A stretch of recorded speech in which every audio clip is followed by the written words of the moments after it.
नमस्कार दोस्तों, स्वागत है मेरी यूट्यूब चैनल ज्ञान एक संसार चैनल में। और मेरी चैनल में नए हो तो सब्सक्राइब कर ले। अपने पूर्वजों की आत्मा की शांति के लिए पिंडदान की विधि को निभाना आवश्यक है। मृत्यु के बाद आत्मा की शांति के लिए श्राद्ध में ब्राह्मणों को भोजन कराते हैं, क्योंकि ऐसी मान्यता है कि हमारे पूर्वज श्राद्ध में ब्राह्मणों के रूप में भोजन करने आते हैं और इससे आत्मा को तृप्ति मिलती है। प्रभु श्रीराम के अपने भाई लक्ष्मण और पत्नी सीता के साथ वनवास जाने की बात हम सभी जानते हैं। इस बात से अयोध्या के सभी निवासी दुखी थे। राजा दशरथ राम और लक्ष्मण के वियोग के इस दर्द को झेल नहीं सके और उनकी मृत्यु हो गई। पिता की मृत्यु के इस खबर से राम और लक्ष्मण सभी को गहरी ठेस पहुंची। दोनों ने ही जंगल में ही पिंडदान करने का निश्चय किया। इसके लिए राम और लक्ष्मण दोनों जंगल में ही आवश्यक सामग्री को एकत्रित करने के उद्देश्य से निकल गए। इधर पिंडदान का समय निकलता ही जा रहा था। समय के महत्व को समझते हुए माता सीता ने अपने पिता समान ससुर दशरथ का पिंडदान उसी समय राम और लक्ष्मण की उपस्थिति के बिना किया।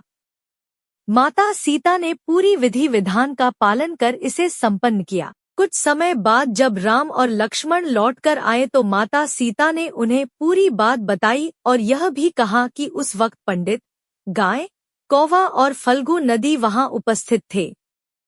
साक्षी के तौर पर इन चारों से सच्चाई का पता लगा सकते हैं। श्री राम ने इस बात की पुष्टि करने के लिए चारों से पूछा तो इन चारों ने ही यह कहते हुए झूठ बोल दिया कि ऐसा कुछ हुआ ही नहीं। इस बात से दोनों भाई सीता से नाराज हो गए। राम और लक्ष्मण को लगा कि सीता झूठ बोल रही है। इनकी झूठी बातों को सुनकर सीता माता क्रोधित हो गईं और उन्हें झूठ बोलने की सजा देते हुए आजीवन श्रापित कर दिया। सारे पंडित समाज को श्राप मिला कि पंडित को कितना भी मिलेगा लेकिन उसकी दरिद्रता हमेशा बनी रहेगी। कौवे को कहा कि उसका अकेले खाने से कभी पेट नहीं भरेगा और वह आकस्मिक मौत मरेगा। फल्गु नदी के लिए श्राप था कि पानी गिरने के बावजूद नदी ऊपर से हमेशा सूखी ही रहेगी और नदी के ऊपर पानी का बहाव कभी नहीं होगा। गाय को श्राप दिया गया कि हर घर में पूजा होने के बाद भी गाय को हमेशा लोगों का जूठन खाना पड़ेगा। रामायण में इस कहानी का जिक्र भी किया गया है।